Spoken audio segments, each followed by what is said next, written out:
सभी भाइयों बहनों को सादर प्रणाम। कैसे हैं आप लोग?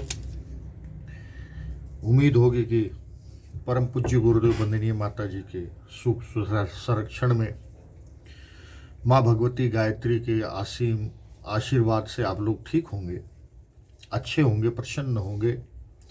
आप सबकी साधना अच्छी चल रही होगी, मिशन का कार्य बेहतर ढंग से कर रहे होंगे। व्यस्तता होने के कारण केवल पोस्ट लिख पाता हूँ। चलते चलते कार्य करते करते कोई भाव आ जाता है तो उस भाव को व्यक्त करने के लिए जब जो भाव आता है वो लाइन लिख देता हूँ, फिर जब जो भाव आता है वो लाइन लिख देता हूँ। फिर लिखने के बाद में साथ देखता हूँ कि ये तो एक आर्टिकल बन गया। अगर कुछ उसमें गलतियाँ हुई हैं तो उसको सुधारने की कोशिश करता हूँ और फिर उसको अपने सोशल मीडिया अकाउंट के माध्यम से आप लोगों तक पहुंचाने की कोशिश करता हूं। परंतु पिछले दिनों कुछ पढ़ रहा था, कुछ रिसर्च कर रहा था और रिसर्च करने के दौरान मैं इतिहास के कुछ पीछे चला गया, मुगल काल में चला गया। तो मुगल काल में एक बुंदेलखंड का इतिहास मिला, जिसके लिए मेरा मन हुआ कि हम अपने भाइयों और बहनों के बीच में वो इतिहास के बारे में, उस इतिहास के बारे में कुछ चर्चा जरूर करनी चाहिए।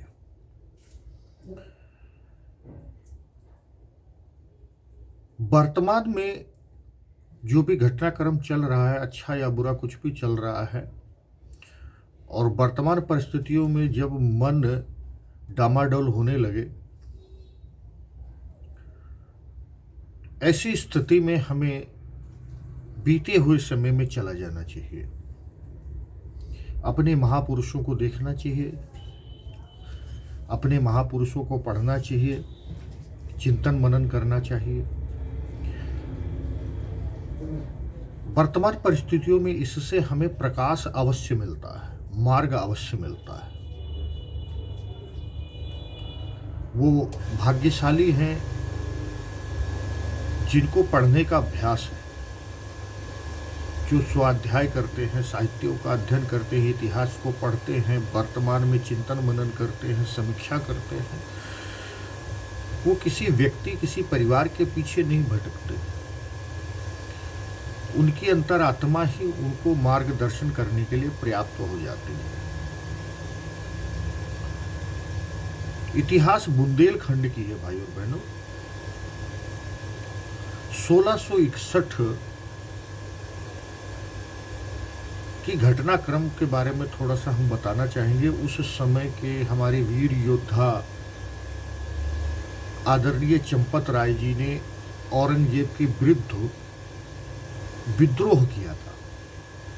थोड़ा सा चंपत राय जी के बारे में बता दूं। बहुत ही अदम्य साहस के वीर योद्धा थे। उनकी पत्नी का नाम था रानी लाल कुंवर जी। जितना मैंने पढ़ने का, समझने का प्रयास किया है, मैं उतना ही थोड़े से शब्दों में कहने का प्रयास करूंगा। वीर योद्धा चंपत राय जी अंग्रेजों की सेना में थे। कौन से ओहदे पे थे ये थोड़ा सा बता पाना मेरे लिए मुश्किल है, लेकिन उनकी वीरता से औरंगजेब बहुत प्रभावित था। औरंगजेब ने जब अपने पिता को कैद कर लिया और गद्दी पर कब्जा कर लिया, तो उस टाइम चंपत राय जी की वीरता से औरंगजेब इतना प्रभावित था कि औरंगजेब का ओहदा बढ़ा दिया, यानी प्रमोशन कर दिया था। परंतु जितना मेरा चिंतन गया, मुझे ऐसा लगा कि चंपत राय जी को जो ओहदा बढ़ाया गया, उससे चंपत राय जी संतुष्ट नहीं हुए, अपितु विद्रोही हो गए। उनके रक्त में एक क्षत्रिय कुल का रक्त बह रहा था, वीरता उनकी नस नस में थी। उन्होंने औरंगजेब का अत्याचार देखा, अपने पिता के प्रति, अपने परिवार के प्रति, और शायद उनके मन के अंदर ये विचार आया होगा कि जो व्यक्ति अपने रक्त संबंध का नहीं हो सकता, वो समाज और राष्ट्र क्या हो सकता है। फिर औरंगजेब की दमनकारी नीतियों के सामने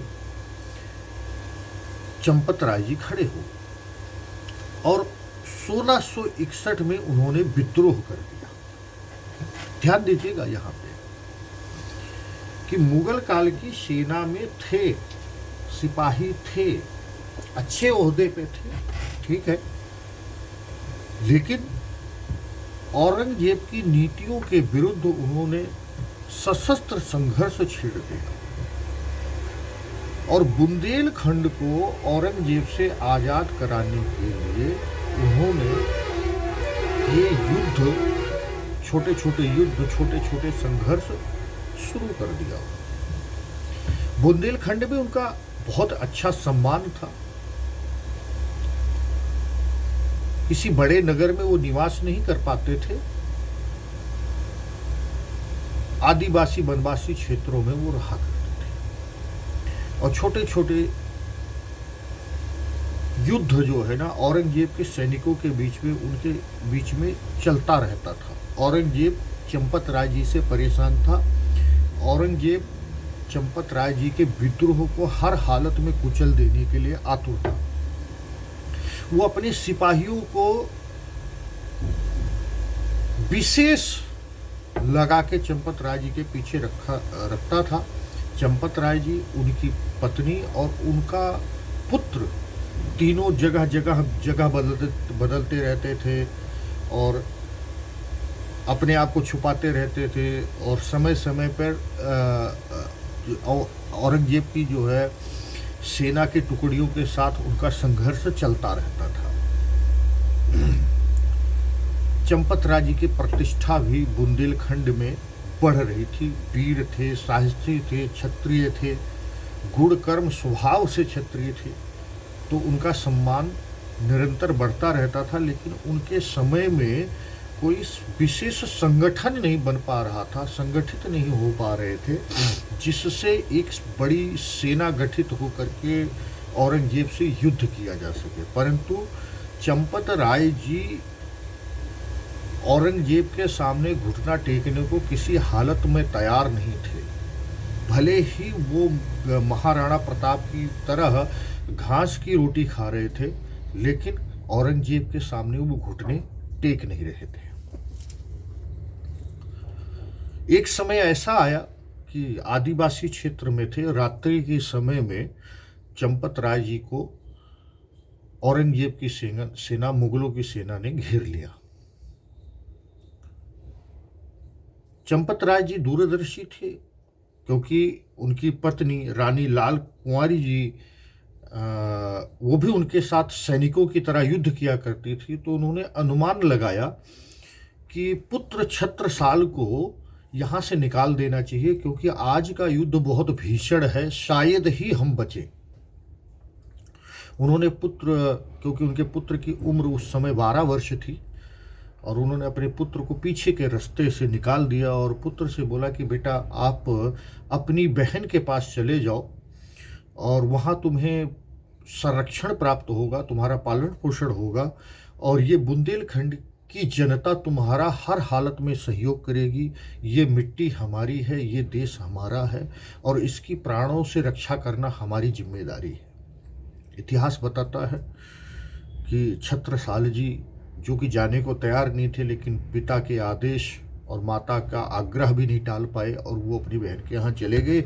और उसी मुठभेड़ में, उसी युद्ध में चंपत राय जी और लाल कुंवारी जी शहीद हो गए। उनके शहादत भी बहुत रोचक रहा है। वो लड़ते लड़ते उन्होंने देखा कि हम इनसे जीत तो नहीं पाएंगे, परंतु ये मुगल हमारी हत्या करने का श्रेय न ले पाए या हमें बंधक न बना पाए। इसलिए महारानी लाल कुंवारी जी ने अपने कटार से चंपत राय जी के हृदय में कटार उतार दी, क्योंकि चंपत राय जी लड़ते लड़ते घायल हो गए थे। और फिर उसी कटार से रानी ने अपनी हत्या कर ली। मैं इसको आत्महत्या नहीं कह सकता, इसको उच्च कोटि का बलिदान उन्होंने दिया। मुगल सेना ने, औरंगजेब की सेना ने मृत शरीर से उनकी गर्दन काट ली और वो गर्दन औरंगजेब के दरबार में पेश किया गया। औरंगजेब बहुत प्रसन्न हुआ और उसने एक आदेश जारी किया कि इन दोनों की मृत शरीर को घोड़े के पीछे रस्सी से बांधकर पूरे नगर में घसीटा जाए।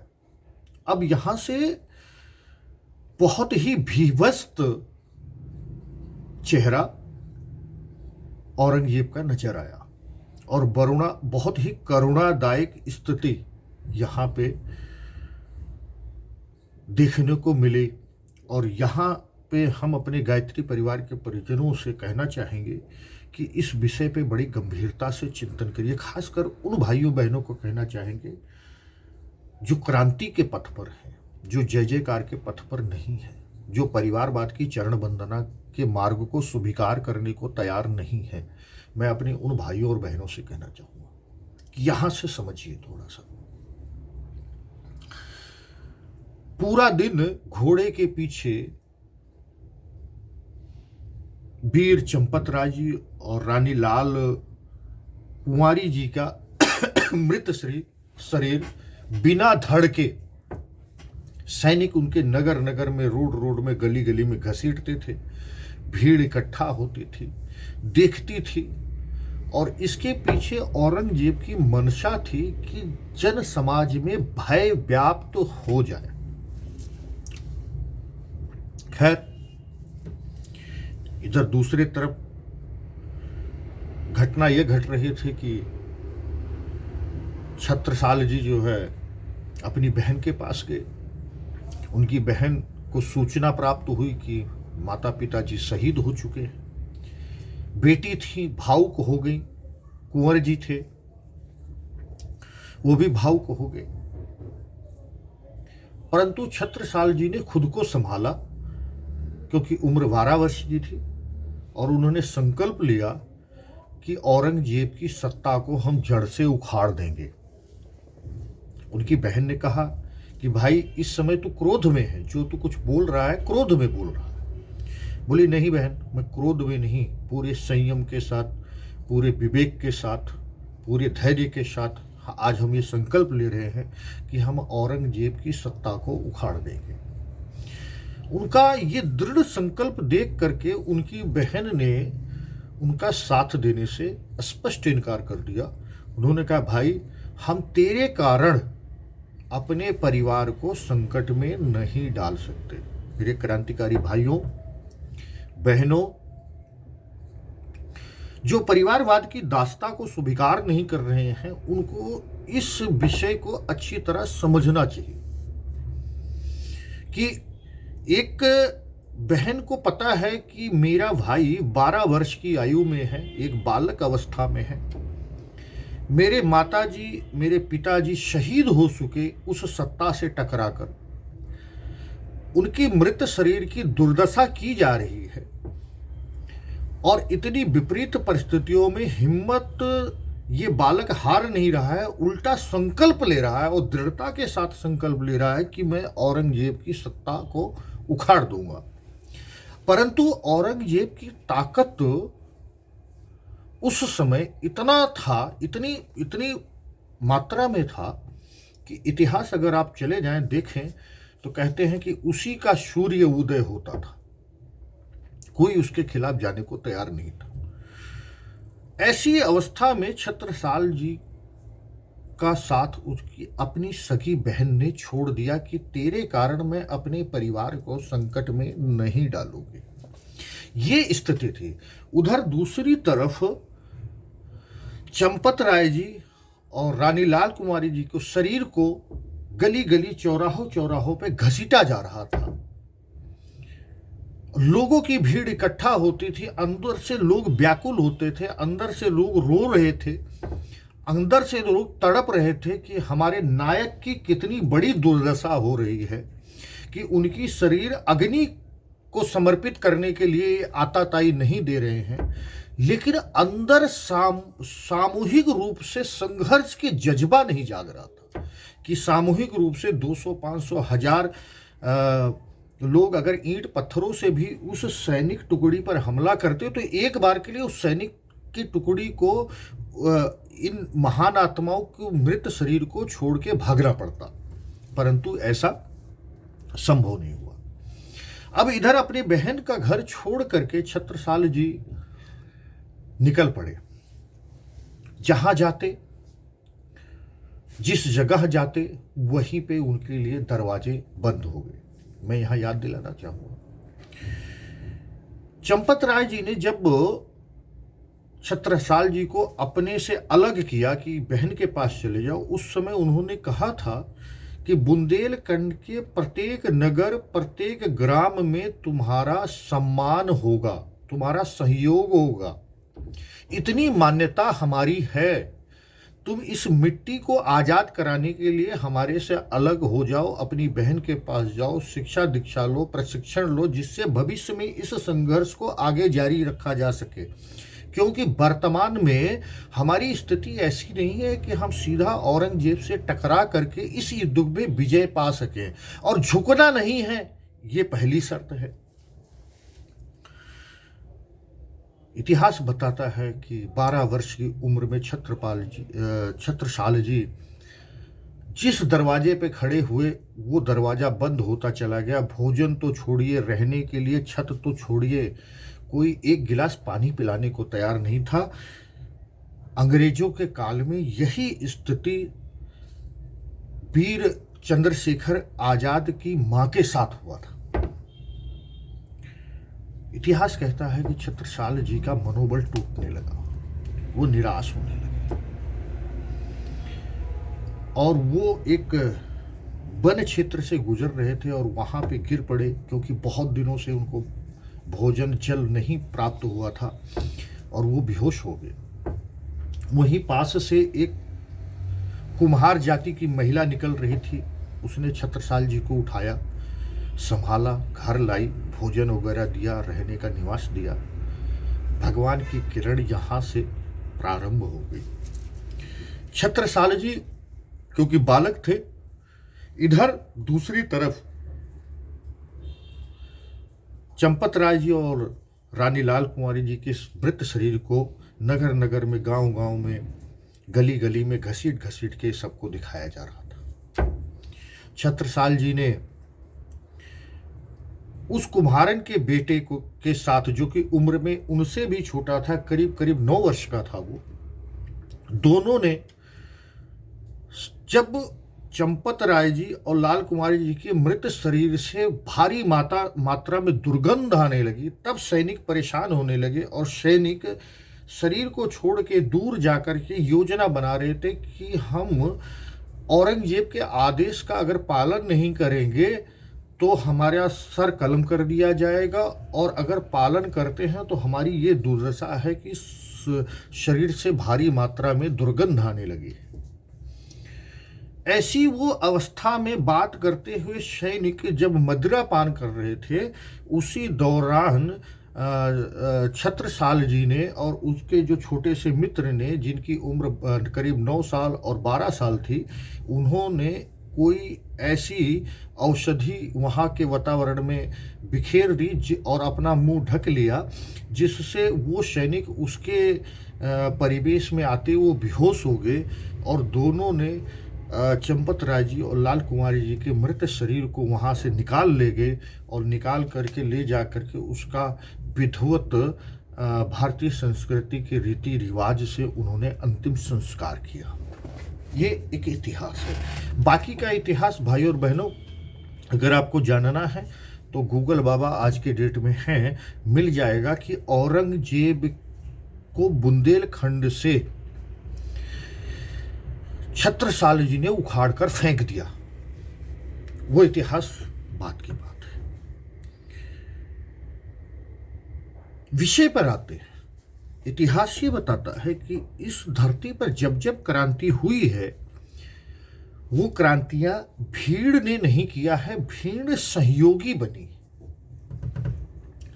क्रांति जो प्रारंभिक दौर में जो लोगों ने क्रांति की, जिन्होंने अनीति से समझौता नहीं किया, जिन्होंने दुराचारियों का डटकर मुकाबला किया, वो हमेशा प्रथम चरण में उनकी स्थिति ऐसे ही हुई है जैसे चंपत राय जी और लाल कुमारी जी।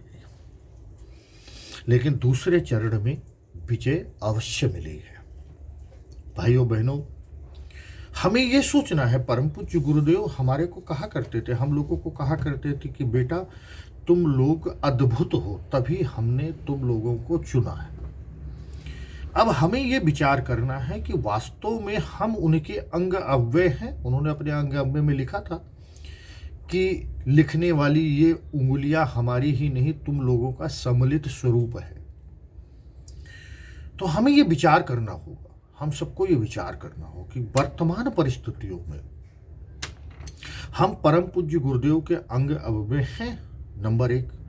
नंबर 2, हमारा समर्पण उनके प्रति है या किसी और के प्रति है। अक्सर देखा जाता है कि गुरु के प्रति समर्पित अपने आप को बताने वाले शिष्य लोगों का समूह कहीं ना कहीं लोकेशना, पुत्तेषणा और वित्तेषणा से ग्रस्त होता है। समर्पण तो गुरु के प्रति बताते हैं, परंतु उनकी चाहत, उनका चिंतन, उनका व्यवहार ये स्पष्ट बताता है कि उनको लोकेशना के भूखे बैठे हैं, उन्हें ज़्यादा से ज़्यादा लोक सम्मान मिले, इस तिकड़म में लगे रहते हैं। वित्तेषणा, ज़्यादा से ज़्यादा सुविधाएं और धन इकट्ठा हो, इस जुगाड़ में लगे रहते हैं। और मेरा ही रक्त संबंध हमेशा सर्वोपरि ये रहे, इसके तिकड़म में वो न जाने कितनी निकृष्ट से निकृष्ट कुकर्म करने से नहीं चूकते हैं। और ऐसे लोग ही सबसे ज़्यादा गीत गवाते हैं, गाते हैं कि हमारे से बड़ा गुरु के प्रति समर्पण किसी और अन्य का नहीं है। और अन्य का भले वो नाम ना ले, परंतु उनका हर क्रियाकलाप यही दर्शाने के लिए पर्याप्त होता है कि उनसे ज़्यादा समर्पण इस समूह में, शिष्यों के समूह में किसी और का नहीं है। भाई और बहनों, हमें ये सोचना पड़ेगा, हमें गंभीरता से अपने आप से प्रश्न करना पड़ेगा कि अगर हमारा समर्पण गुरु सत्ता के प्रति है तो फिर कोई अन्य मार्ग हमारे लिए है ही नहीं। और पुत्रेषणा, वित्तेषणा, लोकेशणा ये वो बंधन है जो हमारी आत्मा का भी पतन करके ही मानेंगे। हमें इससे ऊपर उठना होगा। इतिहास बताने का अर्थ ये था कि हम जनमानस को समझें। एक छोटा सा दृष्टांत और दूंगा यहाँ पे, छोटा सा। जितनी संख्या में लोग गांधी जी के साथ थे, उतनी संख्या में ना तो भगत सिंह जी के साथ थे और ना तो सुभाष बाबू के साथ थे। क्यों? क्योंकि आम जनमानस उस स्तर की क्रांति के लिए नहीं तैयार होता हमेशा, जिस स्तर की क्रांति के लिए आत्म बलिदान की आवश्यकता होती है, अपने बलिदान की आवश्यकता होती है। गुरु गोविंद सिंह जी ही तैयार हुए थे कि मैं क्या, मेरा परिवार भी बलिदान हो जाए तो हम दुष्ट प्रवृत्तियों के सामने नहीं झुकेंगे। और इन्हीं दिनों गुरु गोविंद सिंह जी का पूरा परिवार बलिदान हो गया, जिनको आज भी हम गुरु के रूप में जानते हैं कि हमारे आदर्श हैं और वास्तव में हमारे आदर्श हैं। परंतु विचार ये करना है कि बहुसंख्यक अगर हम सोचें कि सब भगत सिंह बन जाएंगे, सब राजगुरु बन जाएंगे, सब चंद्रशेखर आज़ाद बन जाएंगे, सब सुभाष बाबू बन जाएंगे, सब गांधी बन जाएंगे, ये संभव नहीं होगा। अगर हम समझे इस बात को कि सब पंडित श्री राम शर्मा आचार्य बन जाएंगे, सब रामकृष्ण परमहंस बन जाएंगे, सब मीरा बन जाएंगी, सब झांसी की रानी बन जाएंगी, संभव नहीं है। हाँ, ये संभव है कि इतने बड़े समाज में, इतने बड़े राष्ट्र में, इसमें कुछ भगत सिंह बन सकते हैं, कुछ राजगुरु बन सकते हैं, कुछ झांसी की रानी बन सकती हैं, कुछ मीराबाई बन सकती हैं, कुछ कबीर बन सकते हैं। अब हमें ये विचार करना है कि क्या हम इन कुछ में हैं या हम उस भीड़ का हिस्सा हैं। हमें सिर्फ ये विचार करना है। हमें सिर्फ ये विचार करना है कि हम गुरु के प्रति समर्पित शिष्य में पुत्रेषणा, लोकेषणा, वित्रेषणा, मायकेषणा से मुक्त आत्मा है या इन सबसे ग्रस्त पुत्रेषणा, वित्रेषणा, मायकेषणा, लोकेषणा, इन सबसे ग्रस्त एक शरीर है जो गुरु के प्रति समर्पित होने का ढोंग करके अपनी इन महत्वाकांक्षाओं को पूरा करने के लिए लायक है। हम क्या हैं, हमें इस पर चिंतन करना है। और अगर हमारी अंतर आत्मा ये कहती है कि नहीं, शरीर से जुड़े हुए मनोविकार के साथ, शरीर से जुड़े हुए स्वार्थों से ऊपर उठ करके मैं एक दिव्य आत्मा भर हूँ और मेरा समर्पण मेरे गुरु के प्रति है और मेरे गुरु ने मुझे आदर्शों और सिद्धांत रूपी ईश्वर का दर्शन कराया है और उसी के प्रति समर्पित कराया है, तो आदर्शों और सिद्धांतों के कीमत के आगे किसी भी तरह का प्रपंच, पाखंड, भटकाव कोई मायने नहीं रखता है। सिर्फ विचार अपने आप को इसके लिए करना है कि हम क्या हैं, सफलता मिलेगी या असफलता मिलेगा, पारितोषित होंगे या दंड मिलेगा, इसकी गिनती फिर ऐसे लोगों के लिए नहीं रह जाता है। अब हमें करना क्या चाहिए? समय, देश, काल और परिस्थितियों के हिसाब से युद्ध की रीति नीति बदलती रही है। अभी अंतर्राष्ट्रीय मंच पर आदरणीय मोदी जी ने कहा कि ये युद्ध का समय नहीं है। युद्ध जो एक देश दूसरे देश से लड़ते हैं, जैसे रशिया और यूक्रेन के बीच में चल रहा है, जैसे मिडिल ईस्ट में हमास और इजराइल के बीच में चल रहा है, अक्सर लोग इसको युद्ध की श्रेणी में रखते हैं। परंतु ये युद्ध व्यापक स्तर पर युद्ध है, सशस्त्र युद्ध है। ये एक युद्ध समाज के बीच में निरंतर चल रहा होता है। वो जरूरी नहीं कि सशस्त्र युद्ध हो, वो विचारों का युद्ध होता है। और विचारों के युद्ध में अगर युद्ध परिवार के अंदर लड़ना है, परिवार के अंदर आई विकृतियों के खिलाफ लड़ना है, तो परिवार के अंदर परिवार का हिस्सा बन के ही लड़ना पड़ेगा। हम परिवार से बाहर जाएंगे, हम कितने ही अच्छे क्यों ना हो, हम कितने ही क्रांतिकारी क्यों ना हो, हम कितने ही त्यागी, समर्पित और निर्लिप्त जीवन जीने वाले क्यों ना हो, परिवार हमारे को नकार देगा। अगर हम परिवार से बाहर जाके परिवार का युद्ध लड़ेंगे, कहा जाता है, कोई भाई साहब मुझसे कह रहे थे एक दिन, कह रहे थे कि भाई साहब आदर्शों और सिद्धांतों के प्रति प्रेम करने वाला व्यक्ति अगर उसके परिवार में कोई दुष्ट आत्मा आ जाए और वो कोई गैर कानूनी काम कर दे, कोई अपराध कर दे, तो एक बात परिवार में कही जाती है कि साहब हम तेरे लिए तो मुकदमा लड़ लेंगे, तुझे कोर्ट से छुड़ा भी लेंगे, तेरे जेल जाने के बाद तेरी जमानत भी ले लेंगे, ये सब कर लेंगे क्योंकि तू हमारे परिवार का एक हिस्सा है, हम तेरे परिवार का एक हिस्सा है। परंतु तेरी दुष्टता पर, तेरी गलतियों पे हम तुझे क्षमा नहीं करेंगे, तुझे माफ नहीं करेंगे।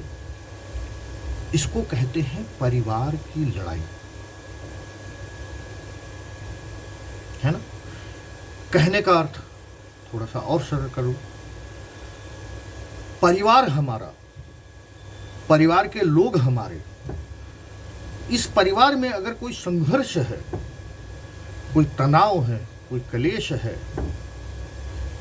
तो उस क्लेश के मूल में अगर उतर करके देखेंगे कि वो व्यक्ति जो इस क्लेश का कारण है, जो इस तनाव का कारण है, जो इस दिशाहीनता का कारण है, उस व्यक्ति की प्रवृत्ति बदली हुई। वो व्यक्ति परिवार में तो है, पारिवारिकता की उसकी प्रवृत्ति खत्म हो चुकी है। तो हमें जो युद्ध लड़ना है वो लड़ना क्या है कि परिवार के अंदर रह करके उस व्यक्ति की प्रवृत्ति से युद्ध लड़ना है, उस व्यक्ति के प्रवृत्ति से संघर्ष करना है। हमारा दुश्मन वो व्यक्ति नहीं है जो दुष्ट प्रवृत्तियों से ग्रस्त हो गया है, जो लोकेशना, पुत्रेषणा, वित्रेषणा से ग्रस्त होकर के मिशन के मूल सिद्धांतों को दरकिनार कर रहा है, मिशन के मूल सिद्धांतों का जो गला घोट रहा है। हमारी लड़ाई उस व्यक्ति से नहीं है, उस व्यक्ति की उस प्रवृत्ति से है जिसके अधीन आकर के वो व्यक्ति ऐसे कुकर्म कर रहा है। तो हमें लड़ने के लिए परिवार से बाहर नहीं जाना होगा। अगर हम परिवार से बाहर जाएंगे तो हम खत्म, लड़ाई खत्म।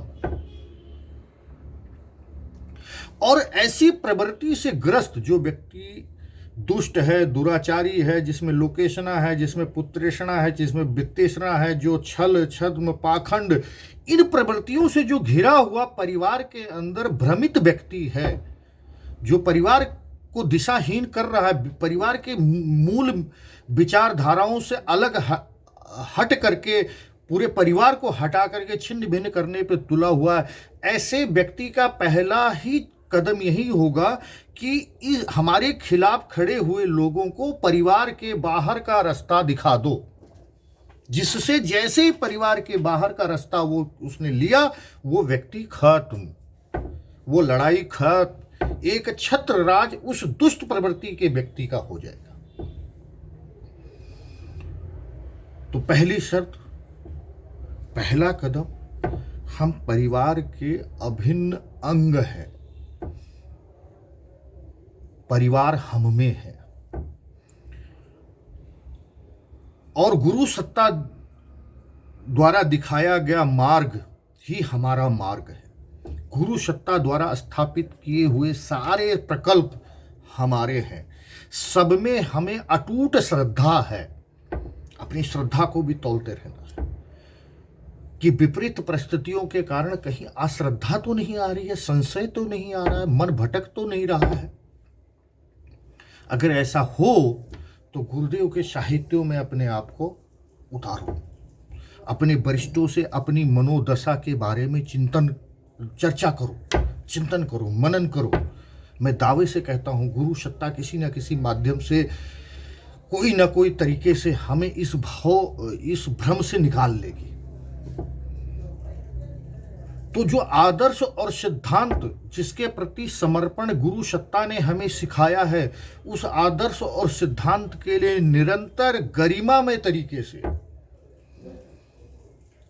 गुरु आदर्श और मर्यादाओं को ध्यान में रखते हुए, उत्तम चरित्र का पालन करते हुए हमें इस संघर्ष को जारी रखना है।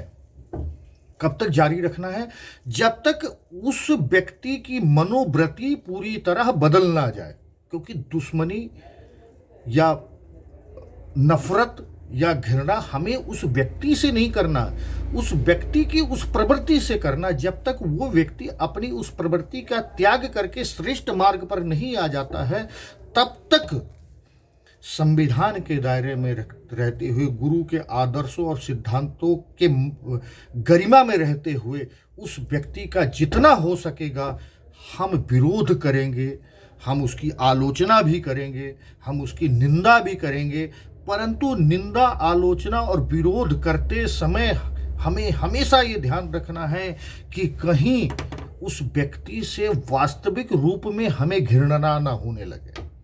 हमें घृणा होनी चाहिए केवल उसकी उस मनोवृत्ति से। और जैसे ही वो व्यक्ति, वो परिवार अपनी इस मनोवृत्ति को त्याग करके श्रेष्ठ मार्ग पर चलने के लिए तैयार हो जाएगा, गुरु के आदर्शों और सिद्धांतों के मार्ग पर चलने के लिए वो अपने आप को तैयार हो जाएगा, हम तुरंत उसको अपने गले से लगाएंगे, अपने कंधे पर बैठाएंगे, उसको सम्मान देंगे। हम भूल जाएंगे ऐसा कभी कुछ हुआ था। हमें वर्तमान की परिवारवाद की लड़ाई इस तरीके से लड़ना चाहिए। सिर्फ इतना सा निवेदन मैं करना चाहता हूँ। इसके लिए हम आपको पूर्व में 16वीं शताब्दी के इतिहास में ले गए। कई बार भाइयों के मन में आता है कि साहब हम आवाज़ उठा रहे हैं, हम बोल रहे हैं, लोगों का साथ नहीं मिल रहा है, ये सब बेकार है, इन सब से मेरा कोई वास्ता नहीं है। जैसे ये भाव मन के अंदर आए वैसे एक पलड़े पे गुरु को रखिए, एक पलड़े पे खुद रखिए और अपने आप से विचार करिए कि हमारा समर्पण लोगों के प्रति था या अपने गुरु के प्रति। अगर हमारे गुरु के प्रति था तो हमारे गुरु के प्रति, जो हमारे गुरु ने हमें जीवन भर घूंट भर भर करके प्राणों से अपने पिलाया कि ये श्रेष्ठ मार्ग है, हमें इसी श्रेष्ठ मार्ग पर चलना है, ये आदर्श और सिद्धांत रूपी ईश्वर है, हमें यही प्राप्त करना है, तो हमें यही प्राप्त करना है। इसका कोई अल्टरनेट नहीं है, इसका कोई और दूसरा रास्ता नहीं है। पहली चीज अपने आप को यहाँ निर्धारित करने का। दूसरी चीज हमें ये समझ लेना है कि पूर्व इतिहास में हजारों वर्षों का इतिहास उठा के देख लो, हर कोई क्रांतिकारी नहीं रहा है। हम भीड़ का हिस्सा हैं या वास्तव में कुछ उससे अलग हट करके हम अपने गुरु के लिए हैं। जैसे ये हम अपने आप में ये बोध करने के लिए चिंतन करने लगेंगे, अपने आप हमें समझ में आने लगेगा कि नहीं साहब, हमें भीड़ से क्या लेने देना। कौन गिनती करे कि कौन आएगा, कौन साथ देगा, कौन साथ नहीं देगा।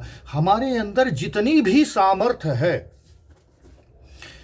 गुरु सत्ता ने जो भी शक्तियां हमें दी हैं, उन शक्तियों से हम उस मनोवृत्ति, जो दुष्ट प्रवृत्ति की मनोवृत्ति से घिरे हुए व्यक्ति या परिवार का हम विरोध करेंगे। एक अंतिम लाइन उदाहरण देके कहना चाहूंगा। विपरीत परिस्थितियां होते हुए भी वीर योद्धा चंपत राय जी और रानी लाल कुमारी जी ने मुगलों से समझौता नहीं किया। वो अपने जीवन काल में औरंगजेब से जीते नहीं, बुंदेलखंड को मुक्त नहीं करा पाए, परंतु अपने जीवित रहते हुए, श्वास चलते हुए भी औरंगजेब के आगे उन्होंने घुटना नहीं टेका। ये सबसे बड़ी विजय है, ये सबसे बड़ी जीत है। आताताई के खिलाफ, दुष्ट के खिलाफ, ताकतवर के खिलाफ जो भटक गया है, ऐसे से जीतना जरूरी नहीं है कि हम उसको परास्त कर दें, ये जरूरी है। ऐसे के सामने अड़कर खड़े रहना, उसकी दासता स्वीकार ना करना विजय है। महाराणा प्रताप जीवन भर मुगलों से संघर्ष करते रहे, घास की रोटी खाए। इतिहास बताता है कि उन्होंने किसी राज्य को मुगलों से जीता या नहीं जीता, ये एक अलग प्रश्न है, लेकिन इतिहास ये स्पष्ट बताता है कि उन्होंने किसी भी हालत में मुगलों के आगे घुटने नहीं टेके, उनके आगे खड़े रहे। हमारे सिख पंथ के गुरुओं का इतिहास यही बताता है। आप समझिए कि एक परिवार को घेर करके खत्म कर देने पे आतुर मुगल सेना जब पूरे भारत को मुसलमान बनाने पे तुली हुई थी, तो सिर्फ एक ही परिवार क्यों छोड़ देते, एक परिवार को। लेकिन नहीं, उन्हें मालूम था इस बात को कि ये एक परिवार भी, अगर ये गुरुओं का एक परिवार भी अगर मुसलमान बन गया तो लाखों करोड़ों की संख्या में मुसलमान स्वतः बनते चले जाएंगे। और गुरुओं को अपने उत्तरदायित्वों का भान था। उन्होंने अपने परिवार को खत्म कर दिया, है ना, लेकिन झुके नहीं। वो खत्म होना, वो ना झुकना ही विजय है। वो खत्म होना, वो ना झुकना ही विजय है। ये विजय हमारे से कोई नहीं छीन सकता। इसलिए जय और पराजय से ऊपर हटके, ऊपर उठ के, केवल आदर्श और सिद्धांत रूपी जो मार्ग गुरु सत्ता ने दिखाया है, जो गुरु ने बताया कि बेटा गायत्री का मतलब केवल आदर्श और सिद्धांत है, उच्च आदर्श और सिद्धांत है, बस उसको हमें वर्ण करना है। और उसके लिए जो भी जीवन में संघर्ष करना पड़े, जो भी कष्ट झेलना पड़े, हम हमेशा तैयार हैं। ना तो जीत अपनी और ना तो पराजय अपनी। इन्हीं के साथ मैं अपनी बात को समाप्त करना चाहता हूँ। कहने सुनने में कोई गलती हुई हो तो हमें क्षमा करिएगा। ओम शांति शांति शांति। सर्व अरिष्ट सुशांति भव। सभी को, भाइयों बहनों को सादर प्रणाम।